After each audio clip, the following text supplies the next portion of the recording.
Hi everyone, another fly here basically from the request list that I have, which is very long by the way, it's huge. But anyway, this is for a Sowbug pattern. Now this is basically a Ray Charles. It's a well-known pattern.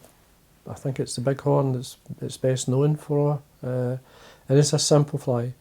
So simple to tie, and this is a slight variant of the way I tie it using, well, I'm using pink thread and copper wire. I think that's the only difference. But anyway, it's really simple to tie. Now, what I like to have is try and find, if you can, some ostrich herring in the natural grey, or even dyed, it will still work. But the softest you can find, and the longest fibre. I like the longer fibre. Now, this is a size 14. It's on a heavy hook. Now, as I say, it's quite simple to tie. Not a lot to it. Put the hook into the vise first, and then I'll show you the model or the actual hook itself. It is a fully mill hook. Now, it's one of the newer ones. This is a grab Gape. It's the heavy, as you can see, black nickel. It's basically, I put it this way, you'll not lose many. It'll not bend out. It's really strong, but it adds weight to the fly. And this is a size 14. It's good in sizes down. I mean, you can fish it away down if you want. I've also tied it. I've got one here tied on sort of the smaller size. I mean, you can go really down. It's up to yourself. So, but just make it easier. 14, but 14 is a good size. The first thing I'm going to do, I'm actually going to add extra weight to the fly using the copper wire. This is just a fine copper wire, extra small, that I have. Now I'm going to use it as a rib as well as to build up the body. So what I'm going to do is just start short of the eye. I'm going to run the wire down to the back of the hook. Oops, got the point there. Just be careful. And just leave the waist, because that's your rib, as I say. So what I'm going to do is just work my way up and down, but I'm going to basically stop short at the back and cut it and try to get the shape in the centre just to build it up. And just take your time. I'm happy with that sort of shape, so then when I'm happy, I then bend and break away the wire. Now what I'm going to do is I'm going to flatten it out a wee bit, and I've got these are a pair of pliers I have, just like circlip type pliers, and all I'm going to do is just flatten it on the top and obviously the bottom. Just spread. Basically what it's doing is spreading the wire, and then we're going to tighten it up again using the thread, obviously. But that colour between the copper and the thread I'm going to be using works really well. So basically I flattened it out. I've got one loose type there, but what we can do is you can either use a resin. I prefer not to use a resin though. A varnish or a super glue. Just let it soak into the wire. Now, if you want just to leave it sit, allow it to set. But I haven't got time to do that, so I'm going to continue with tying the fly. It'll still be okay.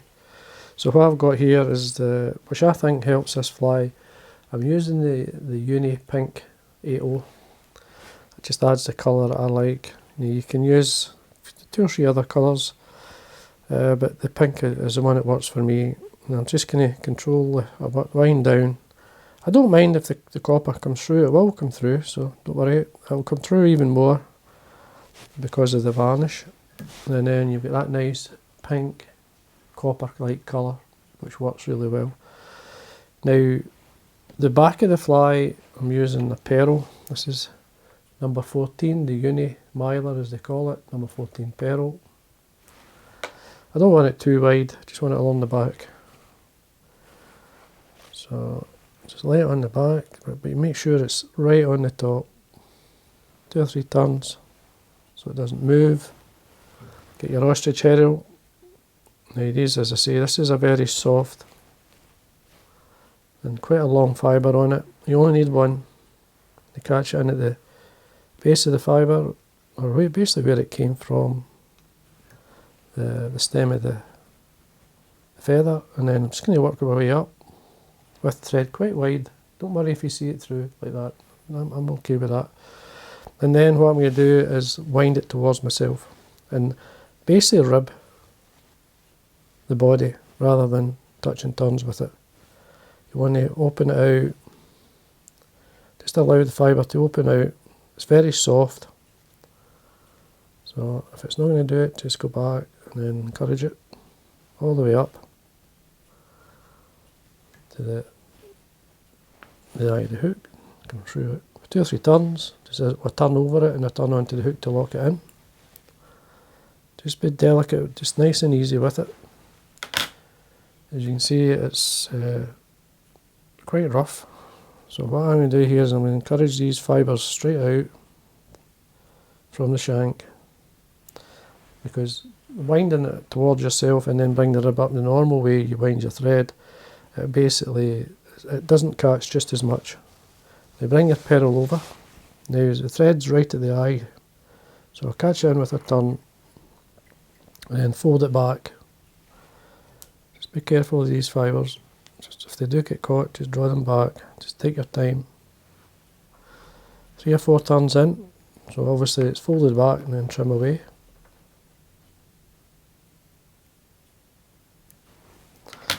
I'm going to bring my rib up, but at the same time again, just make sure these fibres are sitting out. You can see like that. And then you want to turn at the back, that protects the back, and then work your way up like you would normally do, ribbing the fly. You'll see the space where you can come between each turn.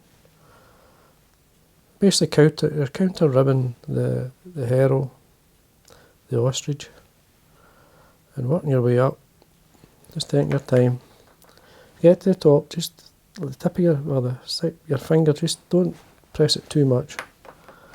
Just lightly bring it back so you don't catch any of these fibres at the head. Again, catch the wire, 3 or 4 turns, draw it back. I want a nice pink head, so don't worry about the size of the head.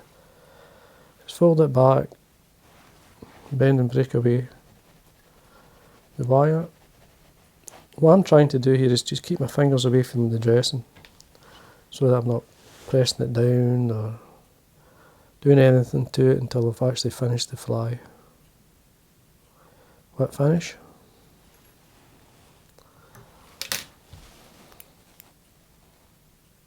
Trim it away. And there we are. Just see how it looks. Now what I like to do, I'm just going to bring it out with the needle just to see where I am. See what it looks like. There's a couple of bits that I've tucked in with the rib. You can just bring them out. Now, I know it looks a bit fussy doing stuff like this, but see when this is in the water, you want to try and keep the fibres as open as possible. What you see practically here is what it's like in the water. It's just, obviously the air is a bit lighter, medium, whereas the water's thicker, heavier. You've got a nice pulsating type movement, a leggy movement. Now what I'm going to do is I'm going to use the hairdryer here just to show you. So, put the hairdryer on. I'm just rubbing the top of it. And then, see how it looks like. Keeping it on the top so you can see where they are. Now that's it. Basically, it's very flat like. You've got that look that you want to see in the Sowbug, because it is like a Slater-like shape. And this will give that shape, it'll help anyway. But you've got that translucent pink copper look with the grey legs, and the greyling love it, I know that much. So you're fishing, you can fish these any time of the year. These will work right throughout the season. They're always there, the fish are always looking for them. Especially if you're into the greyling at all. The greyling are bottom feeders, they come across these quite regular. So there we go. That's a slight variant of the Ray Charles with a pink thread, just a slight variant. It's the same fly, really. So anyway, it's a fly you can't go far wrong with, and you will catch fish, both rainbows, brown trout, and obviously the greyling. So I hope you enjoyed that. Again, if you enjoy the videos and you haven't subscribed, please do. It does help the channel, and thank you for watching.